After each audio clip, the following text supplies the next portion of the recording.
Ang istoryang inyong mapakikinggan ay naglalaman ng mga sensitibong salita at eksena na hindi dapat marinig ng mga bata. Ang gabay ng mas nakatatanda ay kailangan. Ako pa? Bakit? Takot ka bang malaman ng asawa mo na totoo ang sinasabi ko? Ha? Na totoong rapist ka? Huwag mo akong kinakausap ng ganyan ha. Walang ibang ginawa yung tatay mo kundi manggulo sa amin. Kapag ako nainis, baka magsisi lang talaga kayo. Maghintay ka na lang na mawala tong bata na anak mong demonyo ka. Babawian din kita. Sige lang, magmatapang ka ngayon dahil lang sa may kumakampi sa'yo. Tandaan mo, may parusang pwedeng ipataw sa'yo. Makatakas ka man sa batas, sisiguraduhin ko sa'yong magdurusa ka ng mas malala pa sa pinagdaraanan ko. Huwag mo akong pinagsasabihan ng ganyan dahil wala akong pakialam sa'yo. O kahit dyan sa bata na yan, huwag mong guguluhin ang pamilya ko. Hindi naman pwedeng bigyan ng diin ang sexualidad ng isang tao para ipagpilitan na ang babae ay para lang sa lalaki. Dahil para kay Princess, bata pa lang siya ay alam na niya kung ano ang gusto niya. Pero sadyang hindi lang matang mapanghusga ang nakamasid sa kanya, kasama na rin ang mapagnasang mga mata. Paano niya makakayang lampasan ang pinakamadilim na yugto ng kanyang buhay? At paano rin mabibigyan ng hustisya ang pangyayari na yun kung ang tangi niya na lang kakampi ay ang itim na kapangyarihan? Tutal, kanina ka pa nandiyan sa tapat ng tindahan. Ayusin mo yung tabing para naman hindi mainit mamaya. Siyempre naman susundin kita. Ikaw pa ba? Malakas ka sa akin eh. Wala ka bang pasok ngayon? Day off ko nga, di ba? Dito lang ako. Nanliligaw nga ako sa'yo. Ay nako, sinabi ko na sa'yo na hindi nga pwede, di ba? Busy ako, saka nag-iipon ako para makaluwas ako ng Maynila.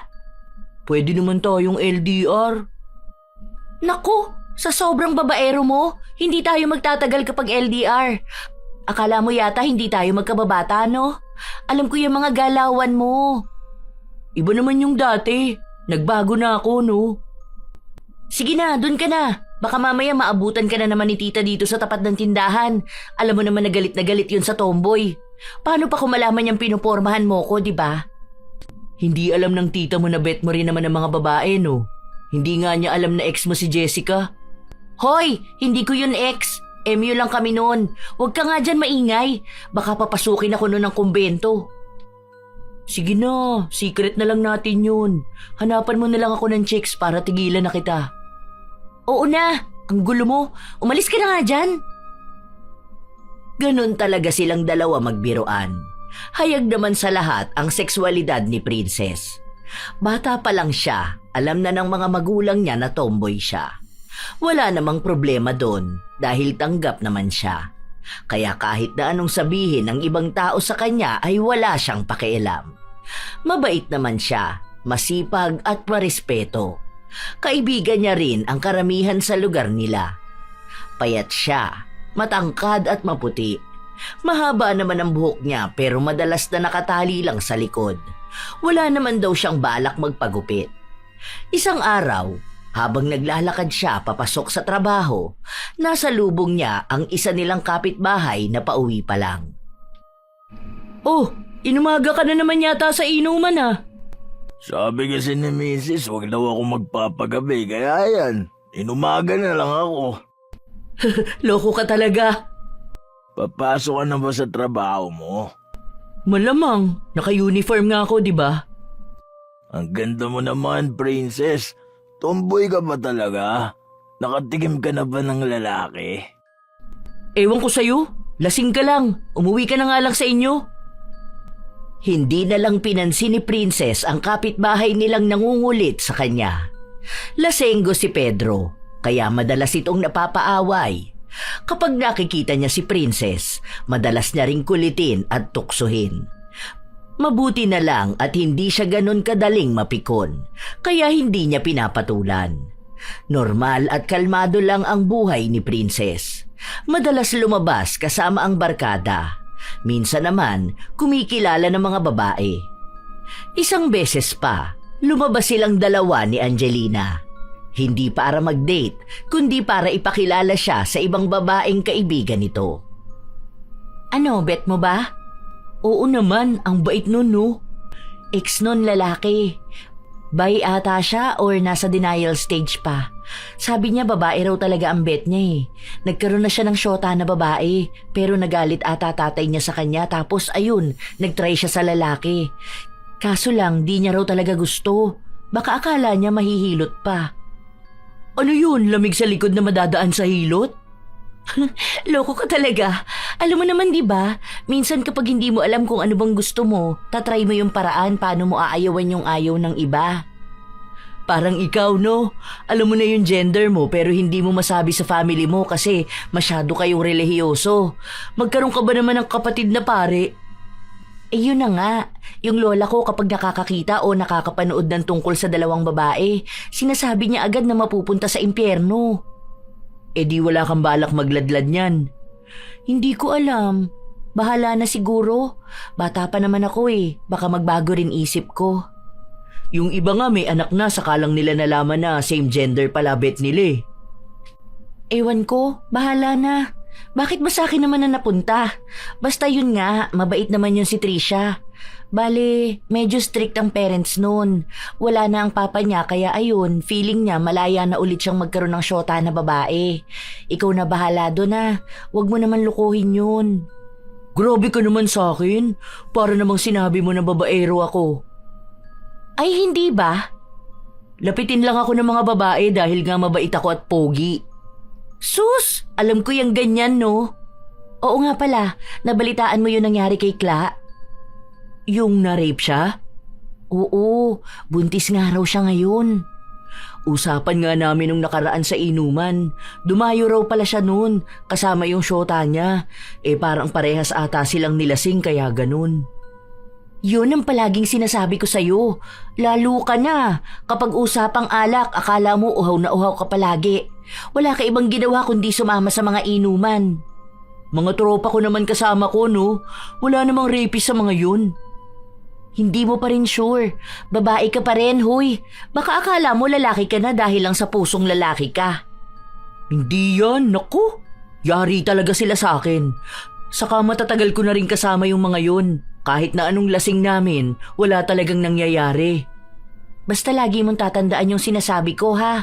Hindi ka pwedeng basta na lang magtiwala sa ibang tao. Kapag mag-iinom, laging magtitira para may pang-uwi ka. Lagi yung paalala ni Angelina sa kaibigan dahil nga kilala na niya si Princess. Lalo na kapag wala itong pasok o kaya ay nagkakayayaan lang silang magkakaibigan. Maraming barkada si Princess. Ibig sabihin lang ay maraming nagyayaya sa kanyang uminom. Katulad na lang ng isang gabi nung umuwi siya galing trabaho, dumiretso na siya sa inuman. Nak ng putya! Andito ka rin? Lasing na lasing ka na yata. Tanga, kapupunta ko lang dito. Magkasunod lang tayo. Sana sumabay ka na sa akin. Umuwi pa ako, nagpalit pa ako ng uniform ko. Tapos hiniram ko yung motor ni Jack Jack. O sige na, tumagay ka na. Ang taas naman yan. Babaan nyo lang ah. Para naman tayo mga tumador na construction worker dito. Sana pinatungga nyo na lang sa akin yung 4 kantos. Akala mo uuwi na tayo after 30 minutes. Kalmahan nyo naman, para naman unti-unting tumama sa atin yung alak. Nagtawanan sila. Sanay na si Princess sa alak, maging ang mga kasama niya kaya hindi sila mabilis na malasing. Nung tumatama na ang alak, kanya-kanya na silang kwento. May mga paulit-ulit at may mga halatang imbento lang din. Sabi ko nga sa misis ko, wag niya ako i-under. Kasi kawawa siya kapag iniwan ko siya. Sa pogi kong to, daming nagkakandara pa sa akin ha. Sus, ngayon ka lang matapang kasi wala asawa mo. Nung nakaraan nakita kita hinampas ng kaldero sa ulo eh. Tanga, walang ganun. Kita mo na? Para namang di namin alam na naglalaba ka lagi ng panty ng asawa mo. Kapag ikaw nag-asawa, huwag kang ganun sa asawa mo. Pangit na tingin namin mga lalaki sa asawa na bungangera na nga.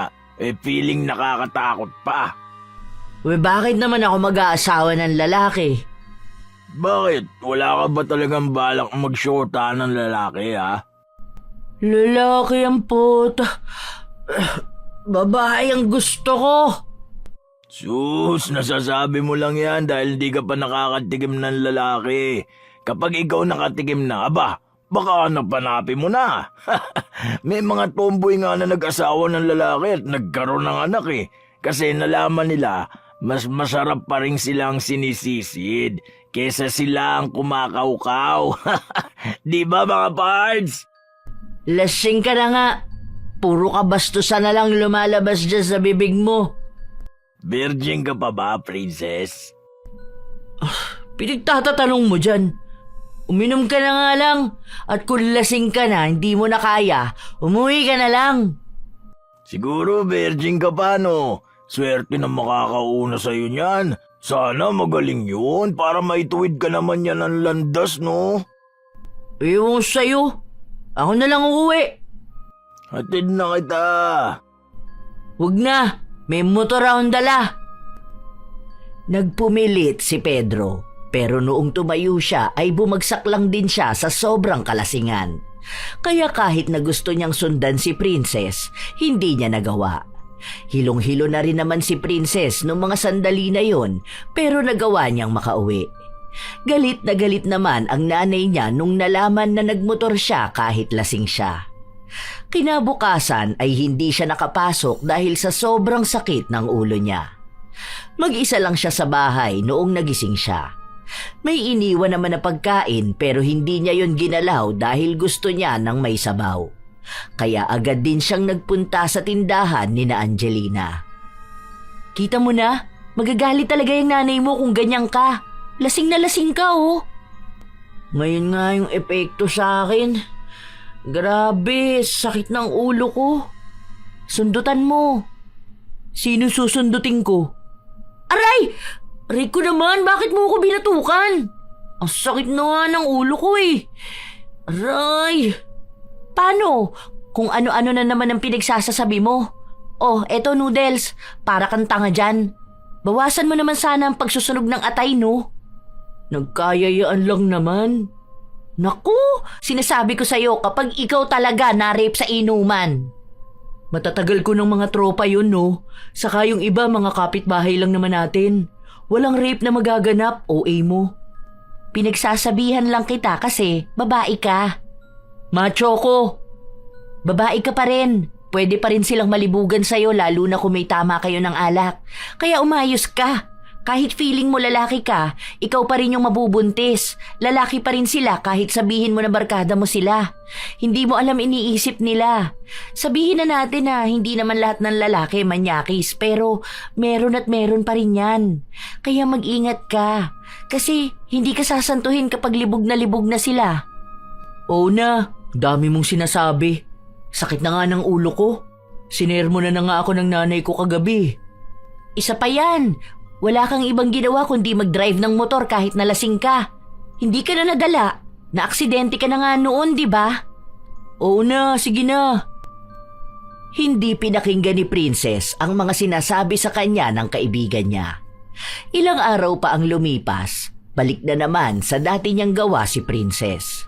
Minsan, kahit biglaan na inuman ay pinupuntahan niya. Minsan sa bar o sa bahay ng mga kakilala niya. Kahit nga hindi niya kilala, sumasama siya.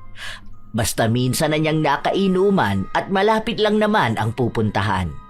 Ang katwiran niya ay sila-sila rin naman ang mga magkakasama-sama. Kapag nakainuman na niya, barkada na ang tingin niya. Pero natigil lang yon kahit paano nung nagkaroon na siya ng nobya. Palagi na siyang pinipigilang uminom. Isang araw pa, gusto niyang umalis pero hindi siya pinayagan. Kaya ang ginawa niya, gusto niyang gawing dahilan si Angelina. Sige na boy. Ayoko nga. Mamaya malaman niyang nag-inom ka at lasing na lasing ka. Ako pa ang awayin nun. Baka sabihin nun kinukonsinti at pinagtatakpan kita. Ayoko na mga ganyan na pagsisinungaling. Sundin mo na lang kasi yung gusto ng syota mo. Para namang hindi tayo magtropa niyan. Dali na. Tutulungan mo lang naman ako eh. Tapos sabihin mo na lang na umuwi ka kaagad, ganun. Na di mo naman alam na magiinuman pala kami. Kapag ikaw kasi nagsabi sa kanya, malamang papayag yun. Ayoko nga talaga. Ako magbabayad nung dun sa school mo. Ano ba yun? Yung kinukwento mo na activities nyo sa science? Yung sumisilip sa mga planeta ba yun? Oh, nanahimik ka. Alam ko na gusto mo yun. Pero ayoko naman magsinungaling. Dali na, hindi ka naman naawayin nun eh. Akong bahala. Bakit ba kasi hindi ka matigil dyan sa pag-iinom mo? May syota ka na't lahat-lahat, lasengga ka pa rin. Okay naman yung syota mo ah. Saka nag-aalala yun sa'yo, baka mamaya madisgrasya ka pa niyan. Nakamotor ka lang, di ba? Hindi ako magdadala ng motor. Lakad lang naman yun. Diyan lang sa kabila. O ano, ayaw mo bang makasama doon sa sinasabi mo? Di ka naman kamo bibigyan ng tita mo ng pera, di ba? Sagot ko na nga eh. Ano bang sasabihin ko sa kanya? Sabihin mo lang sa kanya na sasama mo kamo ko. Birthday ng pamangkin mo, ganun. Tapos saglit lang kamo tayo doon. Tapos huwag ka na mag-reply sa kanya kapag nagtanong. Kung tatawag siya, sabihin mo na lang na umuwi na kamo tayo. Tapos huwag ka na magsalita ng kahit na ano. Kapag mag-aaway kami, hindi naman kita idadamay. Sure ka dyan ha? Sige na nga. Basta ikaw magbayad ha? Oo, ako talaga. Promise ko yan sa'yo. Huwag ka man babae dun ha? Oo, wala. Inuman lang talaga yun. Dalian mo na. Text mo na siya. Sinunod na lang ni Angelina ang utos ng kaibigan. Kabado pa siya noong una, lalo na noong tumawag sa kanya ang nobya ni Princess. Pero nagawa naman niya ng palusot. Ibinigay naman ni Princess ang bayad na pangako niya, matapos noon ay nagpunta na sa inuman. Mga kakilala lang din naman nila ang naroon. Habang nagsasaya sila, dumating naman si Pedro. Lasing na siya pero mukhang galing pa sa kabilang inuman. Uy, nandito ka na pala, my princess. Ang kulit mo talaga, Pedro. Umusog ka nga dun. Lasing na lasing ka na. Parang di pa kita nakikitang hindi lasing ah. Naglalasing ako para gumanda naman ang mukha ng asawa ko. Maganda naman ang asawa mo. Pero mas maganda ka naman. Huwag mo nga ako hawakan. Umuwi ka na kaya? Mamaya na. Ang saya-saya ko pa eh. Kapag gusto ko na ulit mabugbog ng asawa.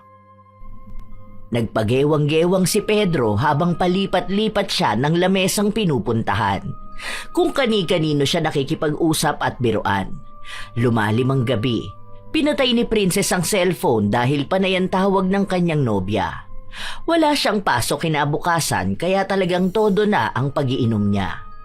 Ilang buwan na rin kasi niyang pinipigilan ang sarili na mag-alak.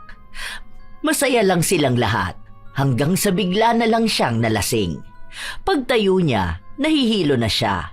Hindi niya masyadong maalala kung ano ang nangyayari sa kanya. Para bang latang-lata ang katawan niya, pero ang diwa niya ay gising naman. Naririnig niya ang mga boses, ang mga tawanan. Uwi na ako! Natumba pa siya nung tumayo siya. Mabuti na lang nasalo siya ng isa niyang kaibigan. Matapos nun, inalalayan siyang magpunta sa banyo dahil nagsabi siyang naiihi siya. Ang hindi niya alam, iniwan lang siya noong nasa loob siya dahil nga may tumawag dito. Pagkalabas ni Princess ng banyo, madilim ang paligid. Umiikot ang paningin niya. Napasandal lang siya sa pader. Oh, hindi mo na ba kaya? Nahihilo na ako. Nasusuka pa nga ako eh. O tara, hatid na kita.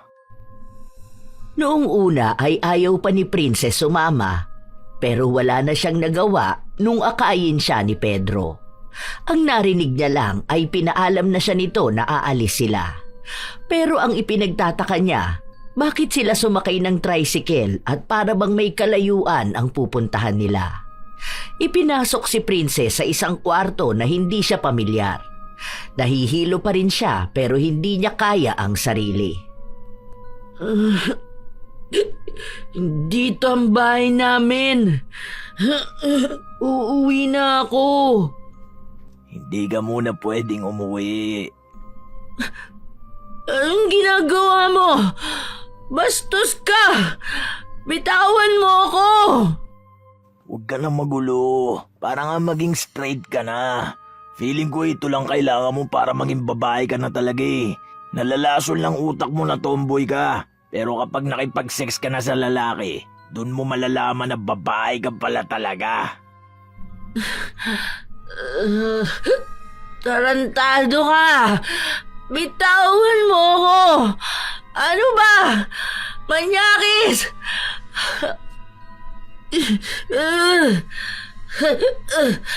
Ano ba? Hayaan mo na. Hindi ka rin naman makakaalis agad dito eh. Pagtapos natin, magpapasalamat ka pa sa akin dahil ginawa na kitang babae. Kapag nakatikim ka na ng lalaki, tingnan mo, masasabi mo kung gaano kasaya kapag lalaki kasiping mo. Nagpumilit si Princess pero wala siyang lakas. Kahit na anong sabihin niya, nasa katawan siya ng babaeng walang laban sa isang lalaki. Pinipilit niyang maging malakas pero hindi niya kaya. Lasing pa siya.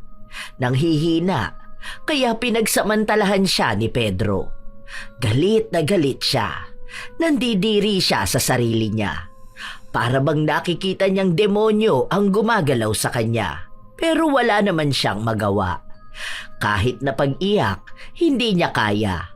Buong magdamag yun, paulit-ulit. Hanggang sa kinabukasan, nagising na lang siyang mag-isa sa loob ng kwarto. Hinang-hina. Tangina niya, walang hiya. Hindi ako papayag na ganito. Hindi pwede. Sisiguraduhin kong pagbabayaran niya tong ginawa niya sa akin. Binaboy niya ang katawan ko. Walang ibang nararamdaman si Princess kundi ang galit. Noong araw na yon, hindi siya agad makakilos. Masakit ang ibabang parte niya. Hindi siya masyadong makagalaw at nilagnat pa siya noong araw na yon. Hindi makakain. Hindi rin siya makausap. Hindi niya alam kung paano niya sasabihin sa iba ang nangyari sa kanya. Hindi niya akalain na magiging ganun kahirap ikwento kung paano siya nilapastangan ng taong kilala niya. Na paano siya paniniwalaan. Paano niya sisimulan ang kwento. Hindi niya masabi sa mga magulang niya. Hanggang sa buong maghapon, tulala lang siya. Hanggang sa pinuntahan siya ng kanyang kaibigan. Huy, okay ka lang ba? Kanina ka pa raw tinatawagan ng syota mo ah. Galit na yun. Sabi ko wala ako sa bahay, ngayon lang ako umuwi. Kaya kako hindi ko alam kung anong nangyari sa'yo. Ayoko muna makipag-usap sa kahit na sino. Masakit ba ulo mo? Ngayon ka lang daw umuwi ah. Saan ka naman natulog kagabi? Kasi sabi sa akin ni James umuwi ka naman na raw eh. May pinuntahan ka bang iba? Nang babae ka? Yan na nga ba sinasabi ko sa'yo eh. Niloloko mo ba yung syota mo? Boy, ano ka ba naman? Hindi ko alam. Please, wag mo muna akong kausapin. Hindi pwedeng hindi mo alam. Ano yun, ganyan lang? Hindi mo sasabihin kung kanino ka nakipagkita, ha? Ano na lang ang sasabihin ko dito sa syota mo? Tapos ayaw mo rin daw sagutin yung tawag niya. Ang gulo mo. Ayan, ngayon magrereklamo ka na masakit ang ulo mo dahil sa pag-inom mo magdamag. Hindi ka kasi nakikinig sa amin eh. Yung mga magulang mo, ang tatanda na nila tapos nai-stress pa sa'yo. Hindi mo ba talaga alam kung paano ititigil yung pag-inom mo, ha? Ayoko makipag-usap. Akala ni Princess kaya niyang aminin yung nangyari sa kanya kahit na sa kaibigan na lang niya muna. Pero hindi pala. Mahirap. Hindi niya alam kung bakit sobrang hirap. Marahil kasama na rin ang pagsisisi niya sa sarili niya. Kung bakit hindi siya nakinig na wag na magpunta o ang pagsisisi niyang bakit hindi niya nagawang ipagtanggol ang sarili. Galit siya sa lahat, pati sa sarili niya. Dahil sa nangyari sa kanya, nag-iba ang pakikitungo niya sa mga tao.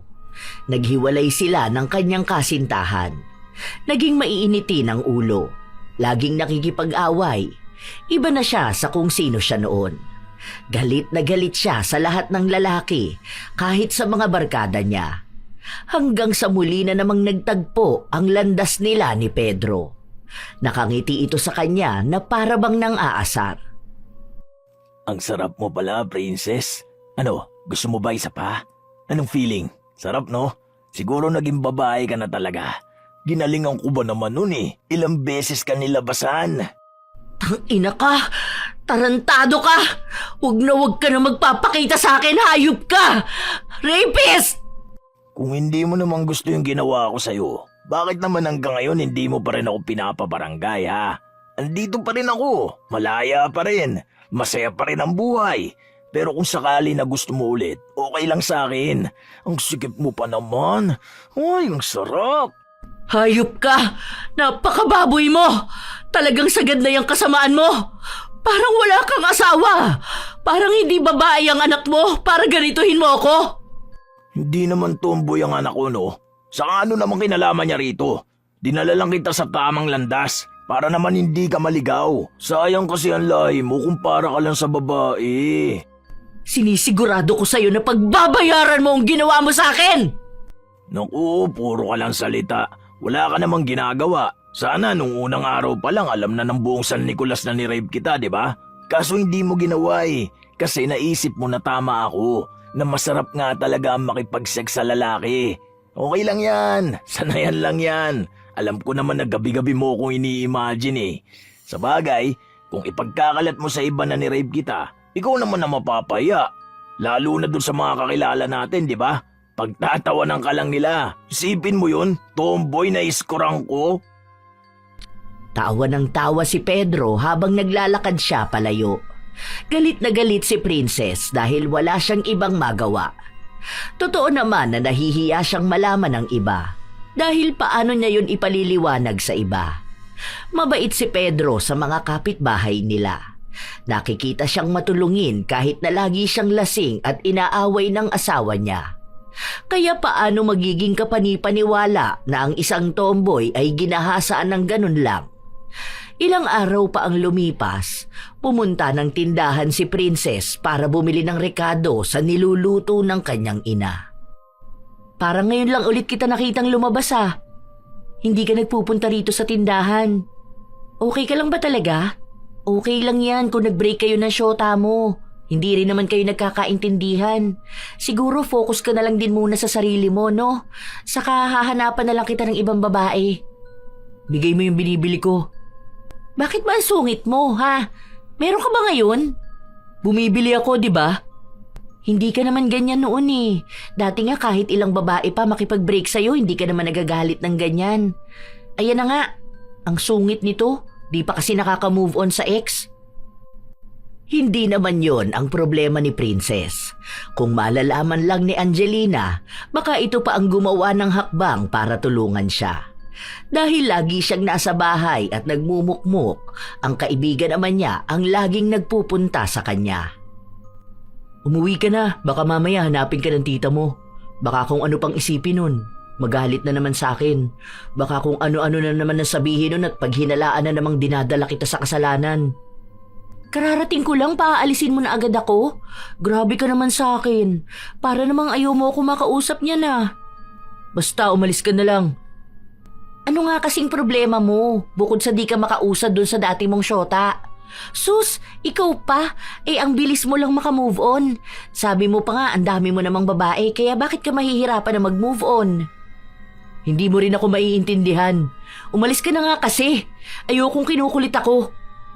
Andito na nga ako para makinig sa'yo, oh. Kung gusto mong umiyak, sige lang. Iiyak mo lang yan.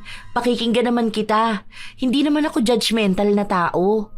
Sinabi ko na nga na umalis ka na, di ba? Hindi kita kailangan dito. Umalis ka na! Concerned lang naman ako sa'yo tapos ganito mo pa ako kakausapin? Nakakainis ka na, ha? Hindi ko naman sinabi na maging concerned ka, di ba? Sinabi ko na nga na ayoko may ibang kausap. Ayoko! Kapag sinabi ko na ayoko, ibig sabihin lang nun, ayoko!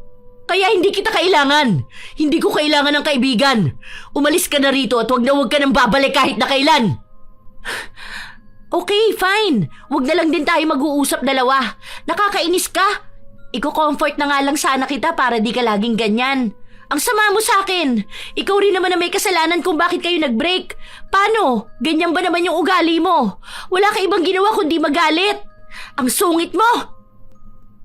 Umalis si Angelina nang hindi man lang naririnig ang totoong dahilan kung bakit nagkakaganon ang kaibigan niya. Ilang araw silang hindi nag-usap na dalawa.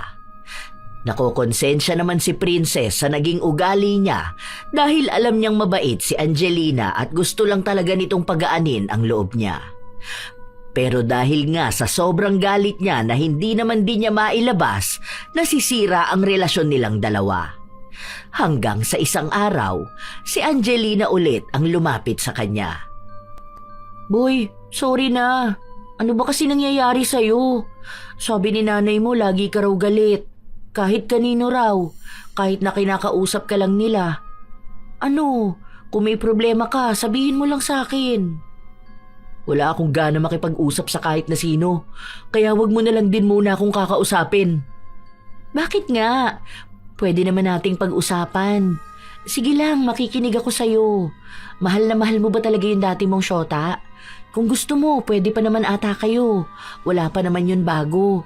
Saka parang miss ka na rin niya. Hindi yun ganon. Mas malalim. Hindi ko alam paano ko sisimulan. Ganito na lang. Kung gusto mo, sa labas na lang tayo mag-usap. Bukas, libre ko na to ha. Nangupit pa ako sa tindahan para may panglibre ako sa'yo. Punta tayo dun sa tabing dagat. Pag-usapan natin yung problema mo. Para namang hindi tayo friends niyan. Hindi ko alam kung masasabi ko. Dahil hindi ko alam kung kaya ko. Kung paano. Okay lang yan. Ilabas mo lang bukas kung anong nararamdaman mo, ha? Ako nasagot sa isaw natin bukas. Nag-iisip na si Princess kung paano niya sisimulang sabihin sa kaibigan niya. Nung kinagabihan, nagising siya ng 10 oras ng gabi. Hingal na hingal siya. Umiiyak. Ang bigat ng dibdib. Napanaginipan na naman niya yung ginawa sa kanya ni Pedro nung gabing yon. Paulit-ulit na bumabalik sa utak niya ang mga salita na narinig niya. Para bang habang tumatagal, mas lalo siyang walang kawala sa mapait niyang nakaraan. Hanggang kailan ba ako guguluhin ang nakaraan ko? Pagod na akong umiwas sa sakit. Pero pabalik-balik lang din. Bakit ganito pa?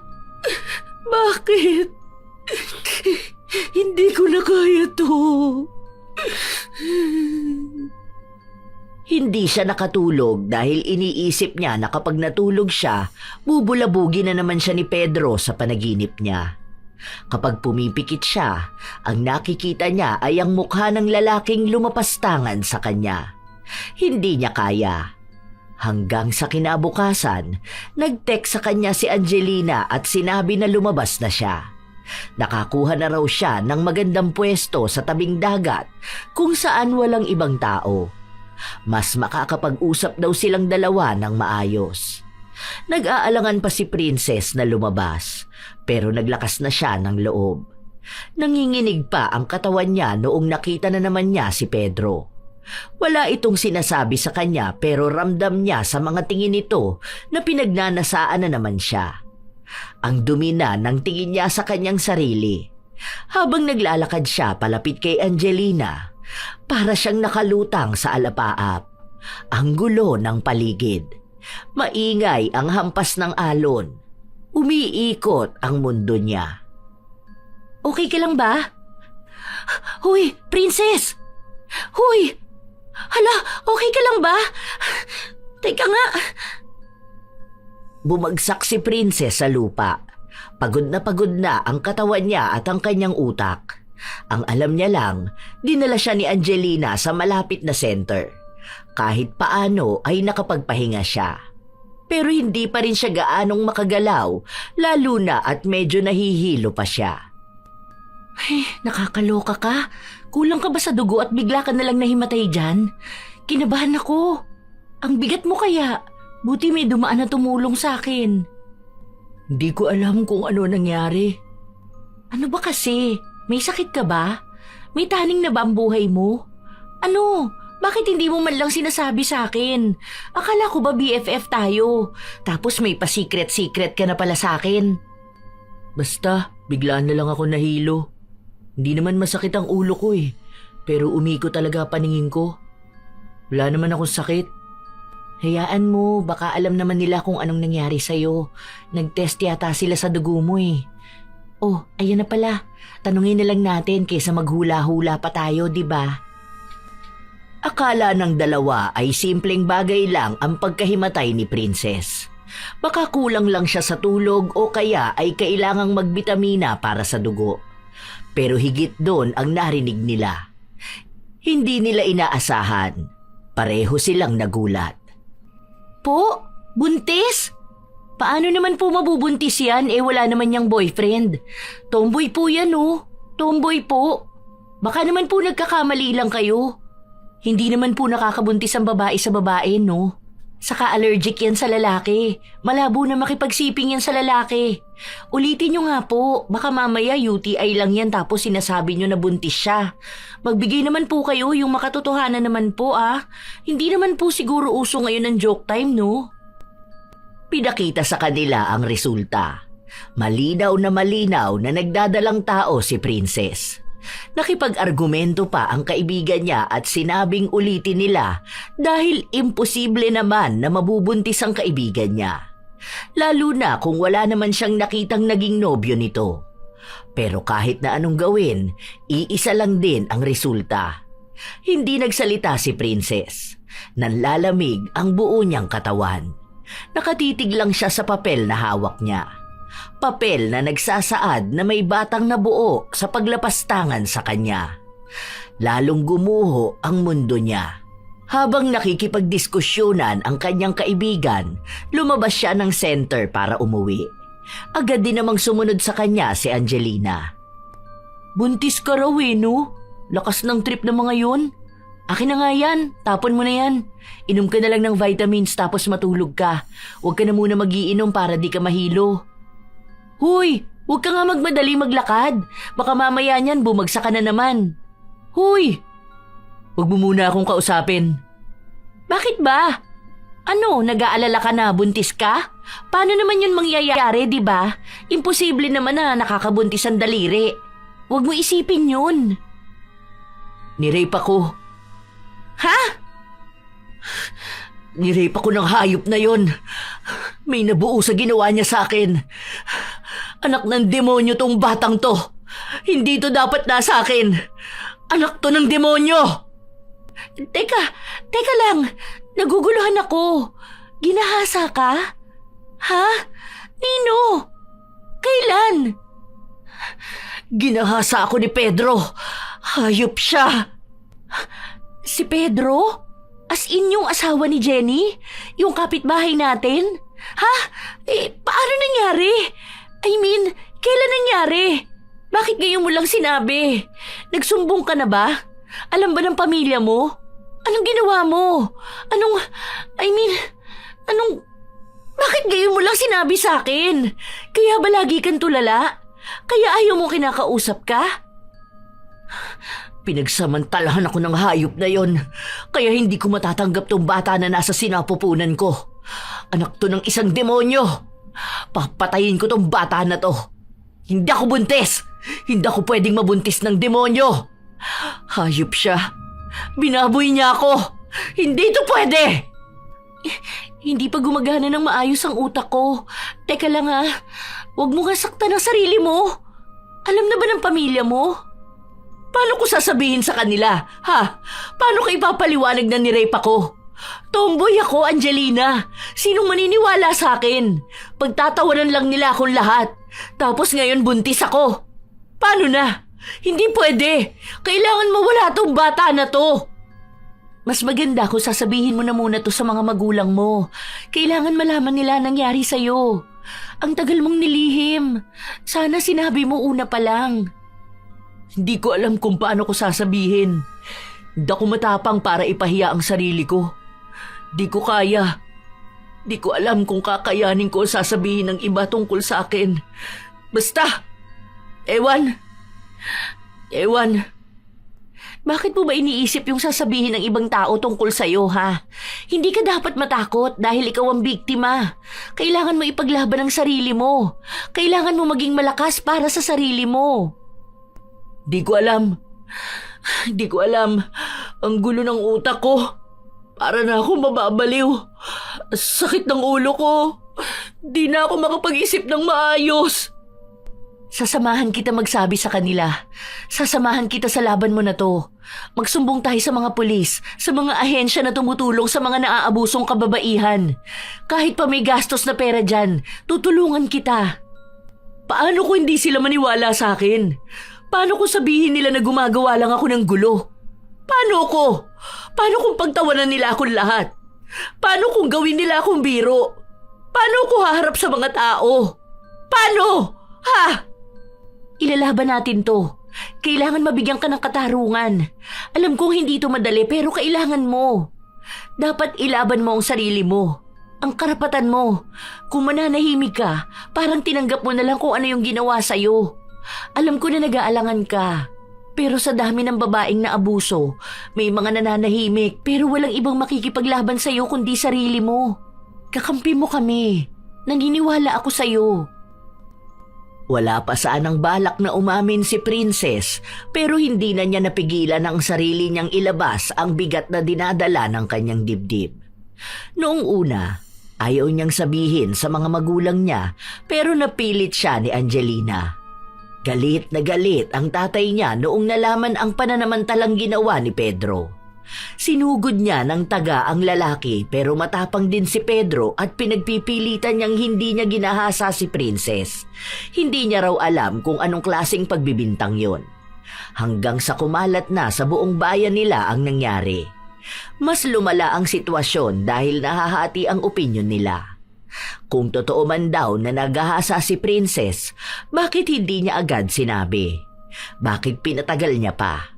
Ang daming haka-haka at bulong-bulungan. May naaawa sa kanya. Meron namang sinisisi siya kung bakit ganon ang dinanas niya. Dahil daw sa pagiging tomboy niya, sa pagiging mabarkada at sa palaging pag-inom. Para bang lahat ng sisi ay tungkol sa kanya na biktima at ang awa at simpatya ay doon sa lalaking lumapastangan sa kanya. Kapal na mukha nito.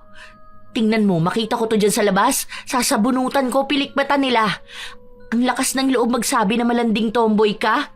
Nirape ka nga, di ba? Hindi ba nila yun maintindihan? Nasaan ba mga utak ng mga yon? Nakakagigil. Hilahin ko talaga mga kilay nila eh. Huwag ko lang talaga makikita. Naku, sinasabi ko sa'yo.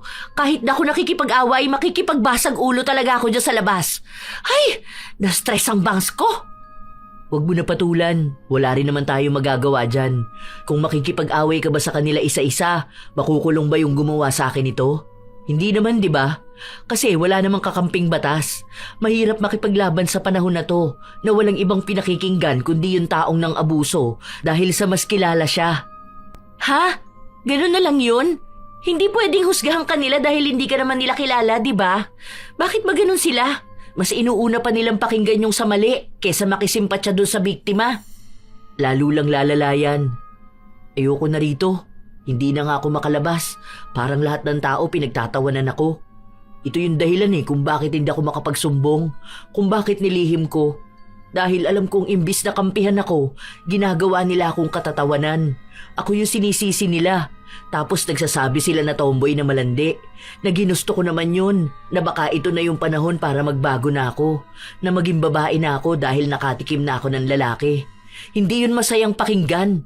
Dahil para na rin nila akong binababoy ng paulit-ulit. Tanga yung mga taong naninisi ng biktima. Ano, mas okay sa kanilang rapist? Mga bobo sila. Mga hindi nag-iisip eh. Isisisi nila sa nagahasa eh. Hindi nila sisihin utak ng mga manyakis, di ba? Yung na-rape pa ang may mali, eh yung mga rapist na yan wala namang pinipili. Kaya maraming naaabuso na takot ipaalam na naabuso sila eh. Dahil sa mga taong makikitid ang utak. Ay, naiinis ako sa kanila. Ang tatangan nila, mga buwisit! Gusto ko na lang mawala tong bata na nasa sinapupunan ko. Hindi ko to tatanggapin kahit na anong mangyari. Magpapalaglag ako.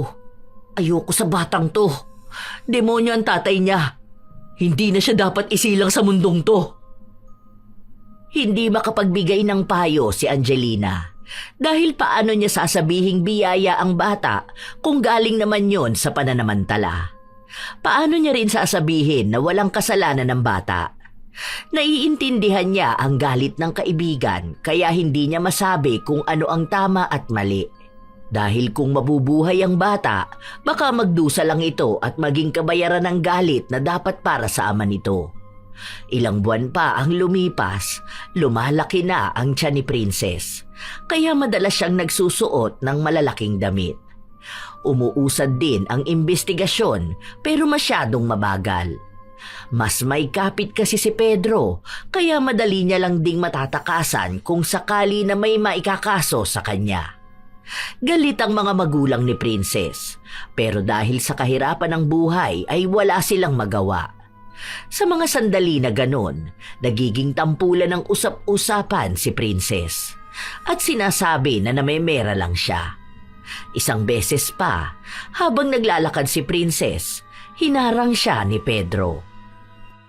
Pwede bang tigilan mo na itong panggugulo sa pamilya ko? Ako pa? Bakit? Takot ka bang malaman ng asawa mo na totoo ang sinasabi ko? Ha? Na totoong rapist ka? Huwag mo akong kinakausap ng ganyan ha. Walang ibang ginawa yung tatay mo kundi manggulo sa amin. Kapag ako nainis, baka magsisi lang talaga kayo. Maghintay ka lang na mawala tong bata na anak mong demonyo ka, babawian din kita. Sige lang, magmatapang ka ngayon dahil lang sa may mga kumakampi sa'yo. Tandaan mo may parusang pwedeng ipataw sa'yo. Makatakas ka man sa batas, pero sisiguraduhin ko sa'yong magdurusa ka ng mas malala pa sa pinagdaraanan ko. Huwag mo akong pinagsasabihan ng ganyan dahil wala akong pakialam sa'yo. O kahit dyan sa bata na yan, huwag mong guguluhin ang pamilya ko. Huwag mo rin akong tinatakot. Dahil sinisigurado ko sa'yo, babalikan kita. Sisingiling kita ng malala. Hindi rin ako natatakot sa'yo. Tandaan mo yan. Galit na galit ako ngayon, kaya sinisiguro kong makakaganti rin ako sa'yo. Hindi alam ni Princess kung saan ba nanggagaling ang lakas ng loob niya. Basta ang alam niya lang, kailangan niyang lumaban. Hanggang sa kumalat na rin ang usap-usapan tungkol sa pagbubuntis niya. Lumalaki na kasi ang kanyang tiyan. Gusto niyang ipalaglag ang bata pero mismong nanay niya ang nagsasabi na huwag. Dahil kawawa raw ang bata. Palagi silang nagtatalo. Hanggang sa naisipan niyang pumunta sa matandang manghihilot. Desidido na siyang magpalaglag. Bilisan niyo na lang po. Alisin niyo tong anak ng demonyo sa katawan ko. Nagpapahid pa lang ng kung ano-ano sa tiyan niya ang matanda. Inihanda na rin ang iinumin niyang herbal para mas mapabilis ang pagpapalaglag sa bata. Nung inutusan siyang inumin yun, doon na siya nagdalawang isip. Hindi niya maidampi sa bibig niya ang baso. Hindi niya mainom ang gamot. Hindi ko kaya. Bakit ganito?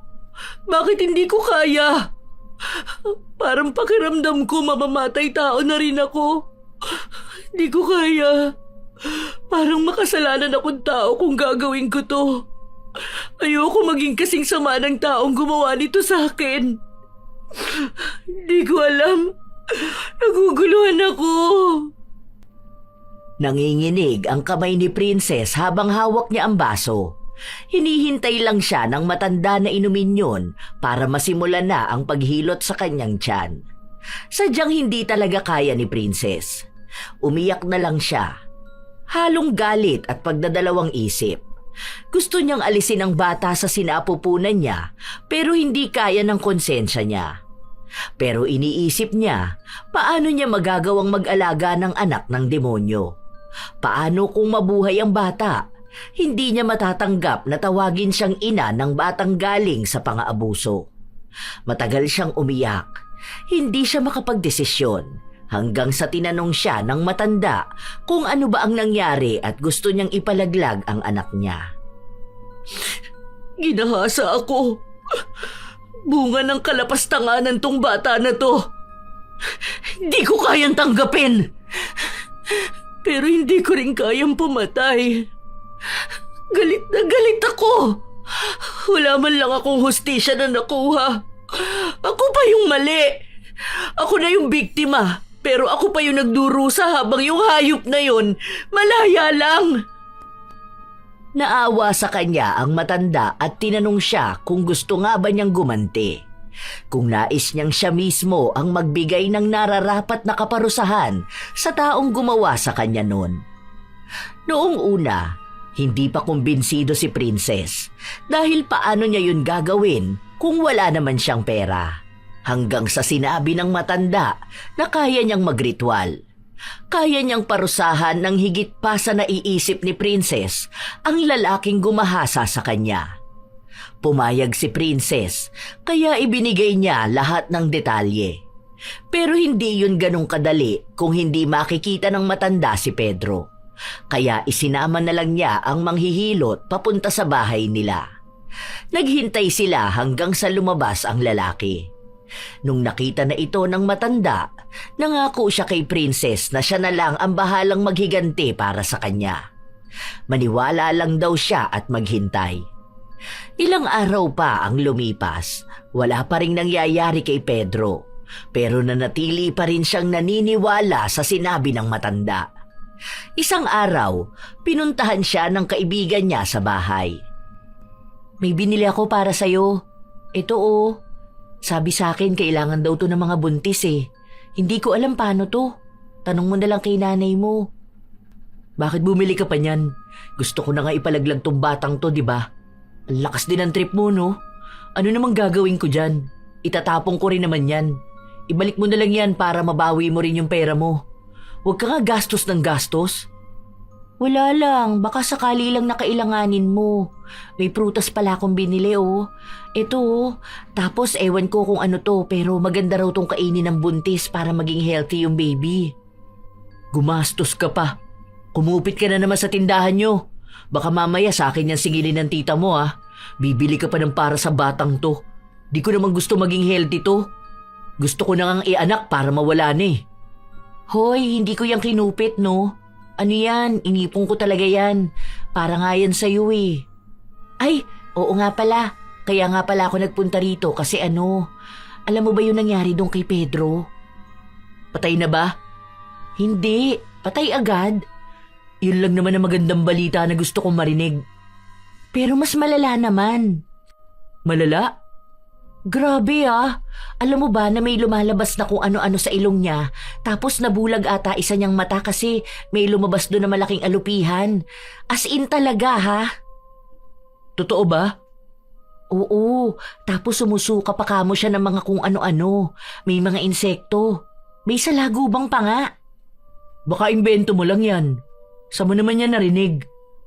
Hoy, kanina nasa palengke ako tapos andun siya. Lasing nga siya nun eh. Tapos akala ko sumuka lang siya. Tapos nagtakbuhan yung mga nakakita sa kanya. May mga ipis, uod, ganun. Talagang nakita ko. Hindi naman ako magkukwento kung hindi totoo no. Hindi ako sinungaling. Talaga ba? Buti naman. Salamat naman. Oo nga. Nung nakita ko yun, napaluhod pa siya. Tapos sakit na sakit siya. Nakahawak siya sa tiyan niya. Tapos naiiyak na siya noon. Hindi naman ako naaawa sa kanya. Sabi ko pa nga na tama lang yun talaga para sa kanya. Ang sama ba naman ang ginawa niya sa'yo, di ba? Tapos naalala ko na hinipuan niya rin yung isang estudyante. Sana mas malala pa mangyari sa hayop na yun. Gusto kong makita na nagdurusa siya. Yung malala. Kung masasaktan man siya o susuka ng insekto, sana makita mismo ng mga mata ko. Kapitbahay mo lang yan, kaya malamang makikita mo yan mismo. Pero kapag nakita mo talagang mandidiri ka tapos matatakot ka. Kasi kakaiba talaga. Hindi maikakaila sa labi ni Princess na tuwang-tuwa talaga siya sa mga naririnig niya. Yun na marahil ang sinasabi sa kanya ng matanda na makikita niyang magdurusa ng malala ang taong kinasusuklaman niya. Kinabukasan, noong nasa labas ng bahay si Princess para magpahangin, nakita niyang lumabas ng bahay si Pedro. Nakahawak ito sa kanyang tiyan. Maya-maya pa, sumuka ito. Sunod-sunod, walang katapusan. Bawat suka niya ay may lumalabas na buhay na insekto. Lintik! Bakit ba may mga ganitong lumalabas sa akin? Grabe! Sobrang sakit! Parang kinakain ng kung ano ang laman loob ko. Aray ko, ayoko na! Ang sakit! Sobrang sakit! Tama na! Napaluhod si Pedro sa sobrang sakit. Kasunod nun ay sumuka na naman siya. Mga salagubang naman ang lumabas. Walang ibang nararamdaman si Princess kundi ang tuwa. Sa wakas, kahit na paano ay nakakahinga na siya ng maluwag. Kitang-kita niya kung paano nagmakaawa si Pedro sa sakit na nararamdaman niya. Hindi napigilan ni Princess na lapitan ang lalaking lumapastangan sa kanya. Ayos ang ganda naman panoorin yan. Nakaluhod ka na dyan sa sobrang sakit, tapos may kung ano-ano pang lumalabas sa bibig mo. Totoo pala talaga yung sinabi nila sa akin. Masaya ka pa? Kung ano-ano na nga ang... Huwag ka na magsalita. Hindi mo na nga kaya, di ba? Alam mo, hindi pa ako masaya na yan yung nangyayari sa'yo. Kulang pa. Gusto ko yung mas malala pa. Sana may mas malala pa dyan. Gusto ko kasi yung ganun eh. Yun bang makikita ko mismo na hirap ka?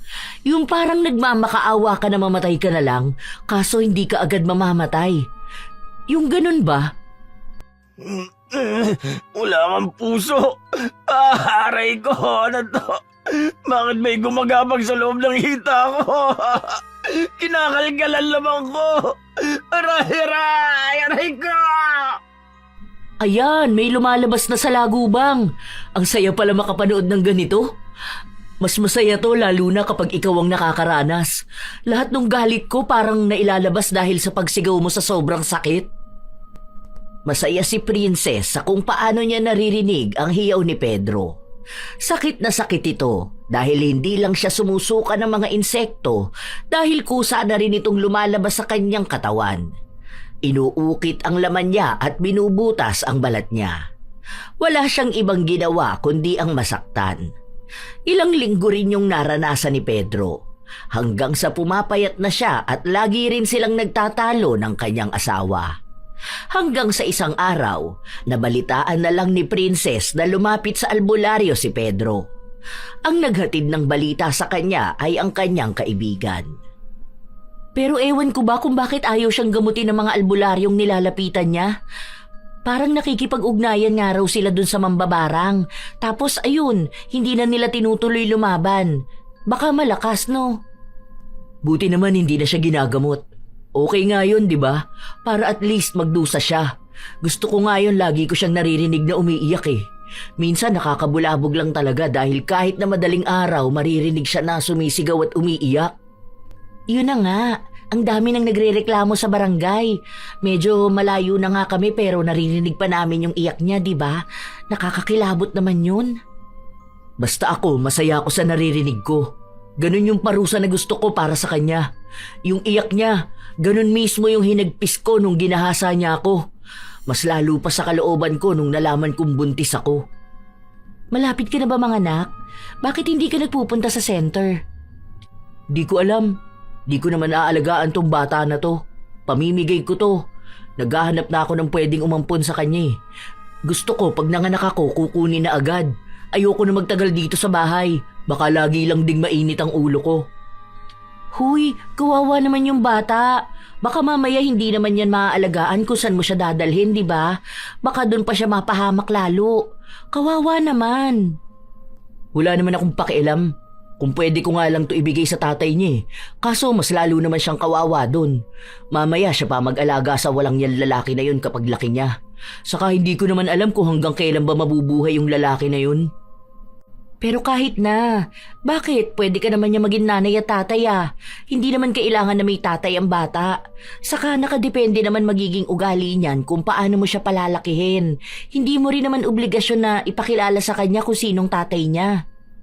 Tingin mo ba masisikmura ako pantignan ng batang to, ha? Ayoko nga. Babalik at babalik lang sa utak ko lahat ng nangyaring masama sa akin kapag kasama ko siya. At iyon ang ayaw ko. Nasasabi mo lang yan ngayon dahil nga galit ka pa. Pero sa bagay, mahirap din. Saka mo na lang yan pagdesisyonan kapag nanganak ka na. Baka ganun lang din yan sa ginawa mo eh. Yung magpapalaglag ka tapos hindi mo naman din tinuloy, di ba? Ikaw pa rin naman ang makakaalam niyan. Kasi kahit naman sabihin natin na galit ka o kaya tomboy ka, may connection pa rin kayo na magiging anak mo. Lahat din naman ng desisyon nasa'yo na. Hindi na kumibo pa si Princess. Ilang linggo pa ang lumipas, lagi niyang naririnig na umiiyak at hirap na hirap si Pedro. Minsan naman kapag nasa labas siya, nakikita niyang sumusuka ito ng mga insekto. May mga lumalabas ding insekto na unang beses pa lang ding nakita ni Princess. Pero wala siyang pakialam. Hindi siya naaawa. Sa halip ay tuwang-tuwa pa siya. Minsan nga, sinasadya niyang lumabas ng bahay para lang makita kung paano nagdurusa si Pedro. Malaki rin kasi ang epekto nun sa pamilya nila. Lalo na sa kanilang kabuhayan na bumagsak na rin. Pati asawa niya, parang ayaw na siyang alagaan. Ganun kalala ang nangyayari. Pero kulang pa yon para kay Princess. Hanggang sa isang araw, nagulat na lang siya nung pinuntahan siya sa bahay nila. Nagpapatawa ka ba? Bakit ka hihingi ng tawad sa akin? Akala ko ba sabi mo wala ka namang maling ginagawa? Wala ka kamong kasalanan sa akin, di ba? Ilang beses mong itinanggi hanggang sa buong pamilya na namin ang nasisira sa ibang tao. Patawarin mo ako. Sobrang sakit. Ito na naman. May umahalukay na laman sa lamang ko. Aray ko. Huwag mo na akong parusahan. Wala naman akong ginagawang mali. Hindi ko tatanggapin yung paghingi mo ng tawad sa akin. Tigilan mo ako. Umalis ka na rito. Umalis na kayo. Ngayon mo ako ginugulo kung kailan nagkakaganyan ka. Bakit ba ang tigas ng puso mo? Magpapatawad ka lang dahil gusto ko nang gumaling. Hirap na ako sa ginagawa mo sa akin ganito. Maawa ka naman. Huwag mo naman pahirapan ang buhay ko at ang pamilya ko. Magkaroon ka naman ng puso. Naririnig mo ba ang sarili mo? Hindi ka humihingi ng tawad dahil nagsisisi ka. Humihingi ka ng tawad dahil nahihirapan ka. At bakit sa akin ka hihingi ng tawad, ha? Yung kapatawaran ko ba ang magpapatahimik sa'yo? Bakit? Anong kasalanan mo sa akin? Oh, hindi mo maamin. Dahil hindi ka nagsisisi. Wala ka lang pagpipilian kundi ang humingi ng tawad. Huwag mo sabihin na ako ang walang puso. Dahil nung panahon na nagmamakaawa ako sa'yo, di ba, ikaw naman yung walang puso? Hindi lang puso ang wala sa'yo, pati na rin kaluluwa. Nakita mo na? Puno ng galit ang puso mo kaya nagawa mo sa akin to. Galit ka sa sarili mo, hindi sa akin. Kaya wag mo na akong pahirapan. Hihingi na ako ng tawad kahit wala naman akong kasalanan. At bakit mo naman nasabi na ako may gawa sa'yo niyan? Dahil pinagbibintangan mo ko. Dahil iniisip mo na may mali ako nagawa sa'yo kahit na hindi naman totoo. Hindi kita pinagbibintangan. Dahil totoo ang ginawa mo sa akin. Hindi mo maamin. Humihingi ka ng tawad pero hindi mo naman inaako kung ano ba talaga ang kasalanan mo sa akin. Hindi yun pwede. Dahil hindi ako magpapatawad sa isang tao na ako pa rin ang pinapalabas na mali. Kahit na alam mo naman sa sarili mo na ikaw talaga yung gumawa ng kasalanan sa akin. Ginahasa mo ako, di ba? Sakit! Ayan, sumusuka ka na naman ng mga insekto. At talagang dito pa sa amin, ano? Lumayas ka na nga! Wala kang makukuhang kapatawaran mula sa akin dahil wala ako nakukuha mula sa'yo. Walang katapusang pagdurusa yan. At tama lang yan sa mga taong masasama. Mga rapist, mga mapanamantala. Hindi ko alam kung ako lang ba nagawan mo ng ganito eh. Pero para na tong ganti ko para sa ibang kababaihan na nakaranas ng pang-aabuso. Para sa mga babaeng natakot magsalita at mga babaeng tiningnan ng masama kahit sila na ang biktima. Hindi kailanman dapat matahimik ang mga manyak at rapist. Wala kayong puwang sa mundong to. Kaya walang kapatawaran ang ginawa nyo. Hindi sapat ang sorry lang. Dapat mas malalang ganti, mas malalang sakit. Akala ni Princess, yun lang ang unang beses na pupuntahan siya sa bahay nila. Pero inulit yun ni Pedro hanggang sa pinapalabas na ng pamilya niya na kaya ganon ang nangyayari sa kanya ay pinabara nga ni Princess si Pedro. may mga pagkakataon pang pinamumukhang pamilya nila ang masama at sa pagbibintang na hindi naman totoo, may napapahirapan na tao. Kaya mas lalong nagalit si Princess. Sinugod niya sa bahay si Pedro. Naabutan niya ito na nahihirapan ng sobra dahil sa kung anong insektong gumagapang sa loob ng kanyang katawan. Sabayan pa ng pagsusuka. Nangangayayat na rin ito ng sobra. Ang kapal talaga ng mukha mo, no? Ikaw pa talaga ang may lakas ng loob na magsabi sa ibang tao na ako may kasalanan kung bakit ganyan ka? Matapos mo akong pagsamantalahan? Matapos na mawalan ako ng dignidad? Matapos ng lahat ng pagdurusa ko? Yung gabi-gabi kong pag-iyak? Hanggang ngayon gusto mo na ikaw pa rin ang kaawaan nila? Gusto mo pa rin makuha ang simpatsya ng ibang tao, ha? Dahil ikaw lang naman ang may kakayahang gawin ito. Galit ka sa akin kaya alam ko kung paano mo ako pwedeng gantihan. At sa ganitong paraan lang. Wala akong kakayahan. Mahina ako. Ni hindi ko nga naipaglaban ang sarili ko nung araw na pinagsamantalahan mo ko, di ba? Ni wala akong lakas nung napahiya ako sa lahat. Nung nabuntis ang isang tomboy. Mahina ako. Pero alam kong meron talagang dapat na parusa sa isang taong gumagawa ng masama sa kapwa niya. Katulad mo. Taong hindi kayang umamin. Hindi ako aamin. Dahil wala naman akong ibang ginawa. Hindi totoo ang binibintang mo sa akin. Sobra na to. Sobrang sakit na nitong ginagawa mo sa akin. Tama na to. Tama lang yan sa'yo. Wala na akong panahon sa'yo. Hindi kita patatawarin dahil hindi ka naman nagsisisi. Wala akong pakialam sa mga pinapakalat mo sa iba dahil tayong dalawa lang ang nakakaalam kung anong ginawa mo sa akin.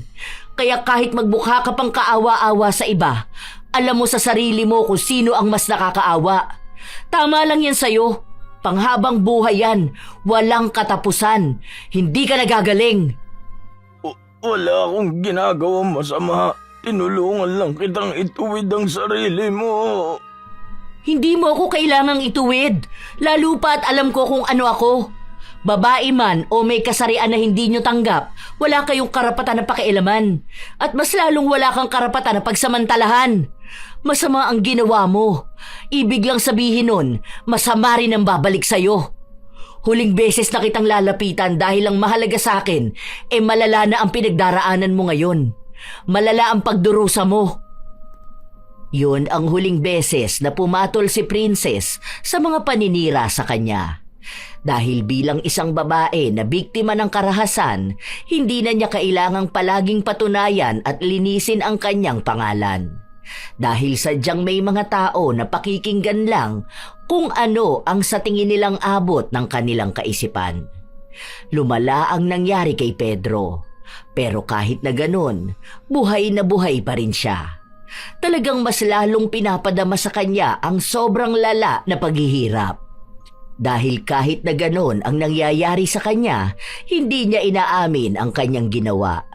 Tila ba mas kaya niyang magdusa habang buhay, maitago lang hanggang kamatayan ang kasalanan na nagawa niya kay Princess. Ilang buwan pa ang lumipas, nanganak na rin si Princess. Wow! Ang cute naman ng baby mo!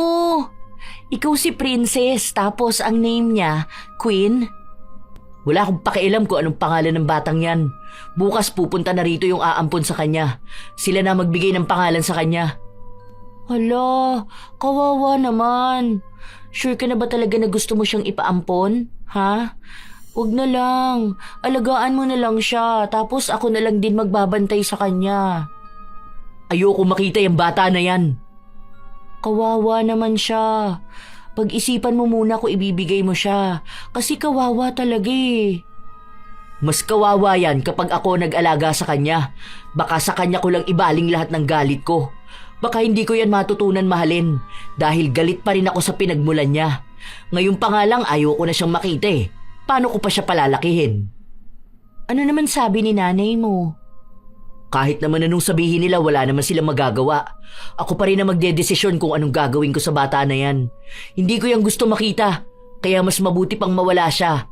Hindi ko lang talaga kinaya na ipalaglag siya dahil masyado na ako magiging makasalanan.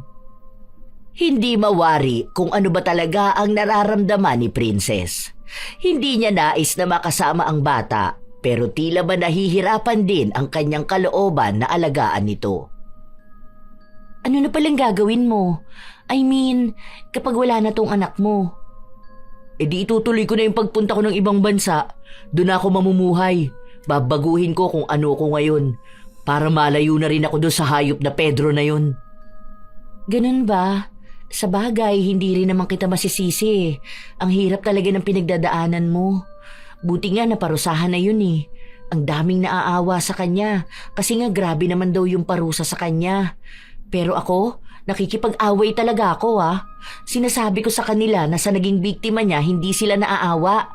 Parang sinabi nila na mas nakakaawa ang rapist na pinarusahan kaysa sa taong na-rape, di ba? Hindi talaga natin mapipilit kung anong dapat isipin ng ibang tao. Nasa kanila na yun. Isa pa, hindi ko na rin ipagdidiinan sa kanila na ako ang biktima.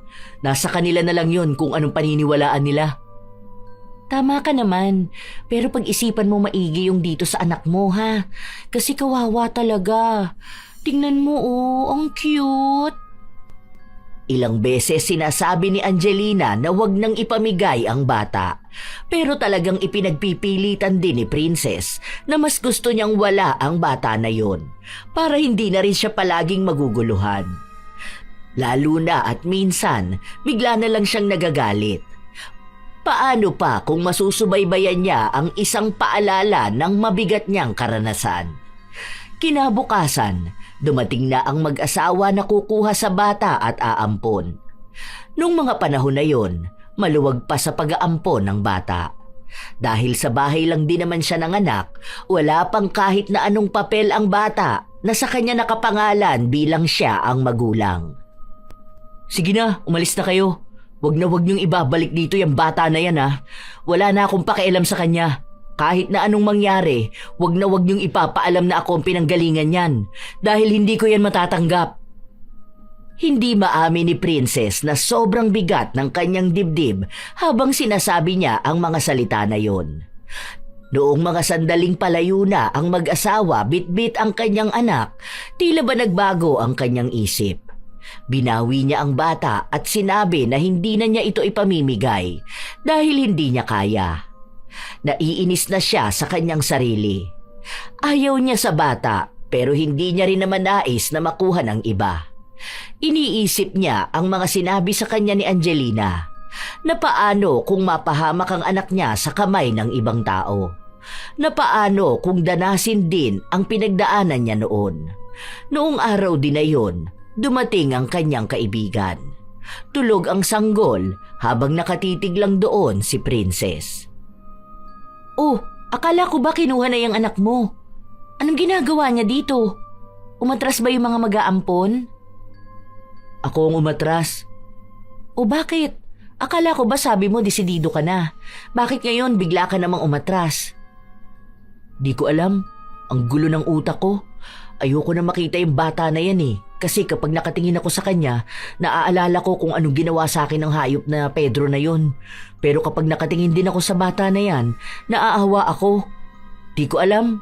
Basta nung umiiyak siya kanina, naninikip ang dibdib ko. Parang di ko kaya. Baka mas umiiral kasi ang pagiging ina mo. Ganon daw yun kapag may anak na eh. Ewan ko rin. Baka kahit nagalit ka sa nangyari sa'yo, parang naiisip mo rin na wala namang kasalanan ng bata. Baka naaawa ka rin na isisi sa kanya yung ginawa ng hayop niyang ama. Ano na balak mo? Ang sabi ni nanay, aalis na raw yung tita ko na nandun sa Maynila. Naisip ko na doon na lang muna ako titira sa bahay niya. Naghahanap ng caretaker. Aalis ka na rito? Parang yun din ang kailangan ko eh. Paano? Sirang-sira na ako rito sa atin. Ayoko lumaki ang anak ko na kung ano-ano ang naririnig niya. Ayoko na rito. Gusto ko lumipat sa lugar na malayo sa taong nanamantala sa akin. Wala akong pakialam kahit na habang buhay pa siyang magdusa. Basta ang gusto ko, mailayo ang anak ko sa buhay na kasing salimuot ng buhay ko. Desidido na si Princess na umalis. Hindi na siya nakibalita pa ng kahit na ano tungkol kay Pedro. Basta ang alam niya lang ay kung anuman ang pinagdaraanan nito, siya ang may kagustuhan nun.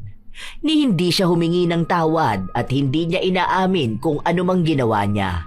Wala na rin namang paraan para gumaling siya. Kaya habang buhay siya, ganun din katagal ang paghihirap na pagdaraanan niya. Ilang taon ang lumipas, silang dalawa lang ng kanyang anak ang magkasama. Ni hindi nalaman ng bata kung ano ang nangyari sa kanya at kung sino ang tunay na ama nito. Sinabi na lang ni Princess na matagal nang namatay ang lalaking nakabunti sa kanya. Hindi rin inakala ni Princess na magiging ganon siya kalapit sa kanyang anak. Mabait din kasi ito at malayo sa ugali ng kanyang ama. Minsan, kapag nasa Maynila si Angelina ay dumadalaw siya sa kanyang kaibigan. Minsan pa, nagbalita ito kay Princess na namatay na raw si Pedro.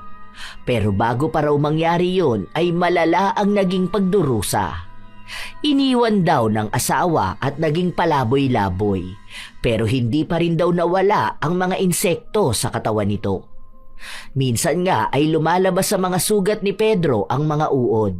Matapos yung malaman ni Princess, kahit na paano ay nakahinga na siya. Alam niyang naparusahan na sa lupa si Pedro at malamang ay maparurusahan din ito hanggang sa kabilang buhay. May mga taong mapagsamantala at hindi kayang tumanggap ng pagkakamali. Tunay na walang kapatawaran ang isang taong nanggahasa at wala rin itong anumang dahilan, hindi kasarian, hindi pananamit, hindi pagkatao ng biktima. Ang karahasang ginawa sa isang tomboy ay nananatiling karahasan sapagkat ang paggalang at karapatan ay hindi nasusukat sa pagkakakilanlan ng kasarian. Ang krimeng ito ay hindi bunga ng pagkalito kundi ng malinaw na pagpili na abusuhin ng kapangyarihan at yurakan ang dignidad ng iba. Ang sugat na iniwan ay hindi lamang pisikal, kundi malalim na pinsala sa tiwala, seguridad at pagkatao. Tandaan na laging may hustisya para sa lahat. Darating ito sa lupa man o sa kabilang buhay. Dahil kahit na walang pag-amin sa maling nagawa, hindi pa rin maloloko ang langit. Dahil kung gaano kabigat ang iyong pagkakasala ngayon, siyang bigat din ng iyong kaparusahan. Ito ang inyong Lola Telang at maraming salamat sa palagi ninyong pakikinig mga apo.